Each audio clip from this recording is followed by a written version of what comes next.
Hey, you guys, it's your girl Dominique. Y'all know I'm just here today to give positive words, okay? So, today's positive words is embarrassed about your healing. Embarrassed about your healing.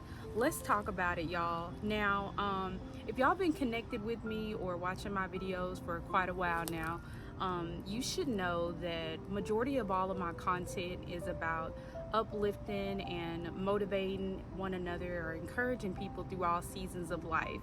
But I found this one pretty challenging for me because I had a question come about as I was, in the Lord's presence and reviewing this privately before I presented it to you guys.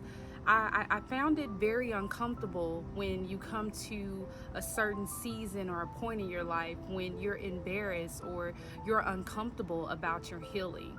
What do you mean by that, Dominique? I mean, something that you feel like you've already surpassed. You're wondering, how did you get in this season? I prepped for this. I've already changed the woman that I used to be or the man that I used to be, but some type of way I end up back in this season. I'm embarrassed now to discuss my healing, right? When I'm in conversations with people, I find myself in tears because I'm wondering, how did I get here? I worked hard for this. I stayed in this. I could have walked away a long time ago, but I find myself being embarrassed about my healing, where I should be rejoicing and saying, Lord, thank you so much for bringing me through this, or thank you so much, Lord, for bringing me through that. But instead of being thankful, I find myself embarrassed. So these are just a few tips that I wrote down privately. Y'all know I keep me a journal. Shout out to, I think this one came from the Dollar Tree, but it's super cute, y'all. So I just wanted to come on here real quick and thank you, Holy Spirit, for bringing me right to the right page. But these are just a couple of notes that I've taken down privately that has helped me through this season. Again, I had to sit with this particular word because I find it very easy talking about things that's not of myself or not of a season that relates to me so much. But it's so hard talking about certain things when you're convicted or you're going through a certain season in your life. You don't want to discuss it. But I really hope that these words today uplifts and motivates somebody else and gives them encouragement to not be embarrassed about whatever it is that you're having to heal from, even if it was unexpected. You thought that your life was going to go this way, you thought the situation was going to go that way, but for whatever reason it didn't. Anyway, okay, my notes. So the first step I wrote down, or the first thing that I wrote down, is trust in the Lord. In parentheses, I put, we may not understand the why, but God does. And I didn't understand, that whole thing about not questioning God until I got older and understand, older and more mature enough to kind of go through life myself. But trust the Lord's process.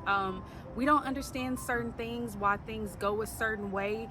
We can plan out our whole life up into a simple vacation and it doesn't go the way that we plan it to go. But trust the Lord process. There's a reason for everything. There's a reason for every situation and everything that you're going through in life.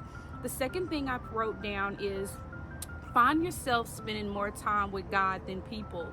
I also wrote something else in parentheses on this note. I put, God understands you all the time. People understand you when it's convenient. And I don't mean no disrespect with that. I just kind of feel like, when people have the time and of the day to talk on the phone with you, right? It's convenient for them.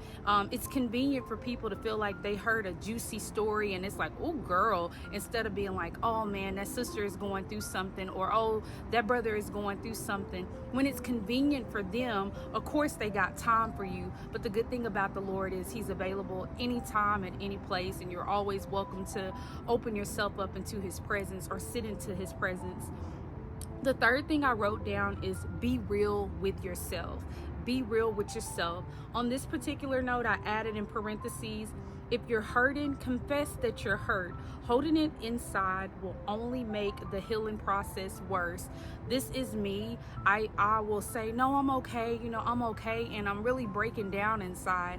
I really need to take some private time to myself to deal with my own mental health, with my own thoughts, with stuff that I'm going through in my own life. And I feel like the more that we push ourselves and try to make it seem like we're okay, all we're doing is hurting ourselves even more, because we're not really taking time to deal with the problem, taking time to deal with the actual thing that's just tagging at you. So be real with yourself. And I believe this is the last thing that I wrote down. It's just kind of long, so y'all bear with me. I put forgive. Usually when it comes to forgiveness, we only want to talk about what the other person did and not what we did.